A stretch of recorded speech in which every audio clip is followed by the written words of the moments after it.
Fala galera, aqui quem fala é o professor Bruno Sampaio. Vamos lá para mais uma questão da prova do SpaceX de 2022. Um dos fenômenos ópticos que observamos na propagação da luz é a refração. Com relação à refração de um feixe luminoso monocromático, que ocorre quando ele incide na superfície de separação de dois meios distintos, é correto afirmar que, letra A, o princípio da reversibilidade dos raios luminosos não é obedecido. Letra B. O ângulo de incidência e o ângulo de refração são suplementares. Letra C. No meio mais refringente, o feixe se propaga com menor velocidade. Letra D. O meio com maior índice de refração absoluto é o meio menos refringente. E letra E. O seno do ângulo de incidência e o seno do ângulo de refração são iguais. Então vamos lá, vamos avaliar um caso por vez. Mas para a gente começar, vamos relembrar o que é o fenômeno da refração. O fenômeno da refração ele ocorre quando uma onda ela vem se propagando por um determinado meio e passa para um outro meio de propagação com características diferentes, com índice de refração diferente. Então vamos avaliar cada alternativa estudando os conceitos relacionados à refração. Mas basicamente, vamos supor que a gente tem dois meios, A e B, cada um com seu índice de refração, e um raio de luz vem de um meio passando para o outro. O que vai acontecer com a luz quando ela mudar de meio, quando ela sofrer esse fenômeno da refração? Uma das coisas é que ela altera o valor da sua velocidade de propagação. Outra coisa que pode acontecer é que a luz pode sofrer um desvio. Porém, a letra A, ela cita o princípio da reversibilidade. O princípio da reversibilidade dos raios de luz indica que o caminho de ida de um raio de luz e o caminho de volta são exatamente o mesmo, independente se ele estiver mudando de meio ou não. Então vamos supor que um raio de luz está vindo do meio A e passando para o meio B. Vamos supor que ele seguiria esse caminho sofrendo esse pequeno desvio. Se um raio de luz saísse do meio B exatamente pelo mesmo caminho que ele está chegando, nesse meu primeiro exemplo, ele vai incidir para o meio A exatamente pelo mesmo trajeto. Então o caminho de ida e o caminho de volta de um raio de luz seria exatamente o mesmo. Isso não vai ser violado no fenômeno da refração. Então a letra A não é o nosso gabarito. Agora vamos avaliar a letra B. O ângulo de incidência e o ângulo de refração são suplementares. Vamos lá.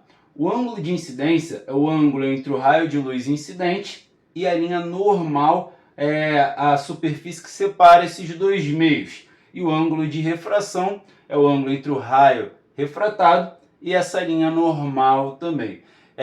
Esses dois ângulos, dentro do conceito da refração, eles podem ser relacionados através da lei de Snell-Descartes, que diz que o seno do ângulo de incidência e de refração estão associados aos índices de refração de cada meio. No caso, o índice do meio A vezes o seno do ângulo feito pelo meio A é igual ao índice de refração no meio B vezes o seno do ângulo feito entre o raio de luz e a normal no meio B.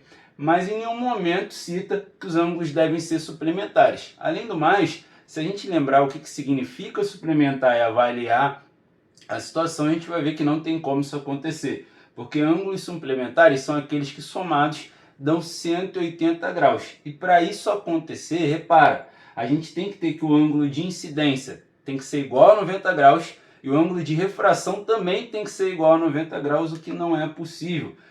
A soma desses dois ângulos sempre é menor do que 180. Então não tem como eles serem suplementares. Então a letra B também não é a nossa resposta. Agora vamos à letra C.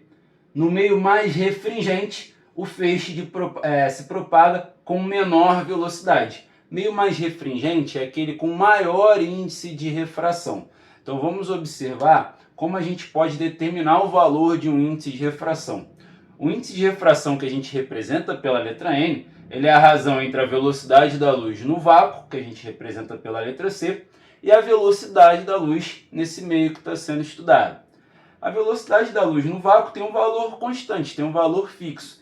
E isso acaba deixando o índice de refração e a velocidade tendo uma relação de proporção. No caso, eles são inversamente proporcionais. aquele meio com maior índice de refração tem a menor velocidade de propagação para a luz. E é exatamente o que essa afirmação disse.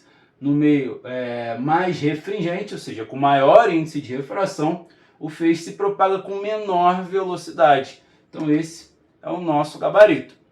Mas vamos observar as outras alternativas e ver qual é o erro que elas têm. Então vamos para a letra D. O meio com maior índice de refração absoluto é o menos refringente. Isso contraria exatamente o que a gente estava falando agora. O meio com maior índice de refração é o meio mais refringente, e não o contrário, né, como a questão acabou de dizer. E a letra E. O seno do ângulo de incidência e o seno do ângulo de refração são iguais. Na verdade, de acordo com a lei de Snell-Descartes, essa relação entre os senos desses ângulos de incidência e refração depende também dos índices de refração. Então, eles não são iguais como via de regra. Então, se a gente for observar, o nosso gabarito ele está na letra C. Então, galera, espero que vocês tenham gostado, espero que vocês tenham curtido a explicação. E não se esqueça aí de se inscrever no canal, dar aquele seu joinha e treinamente.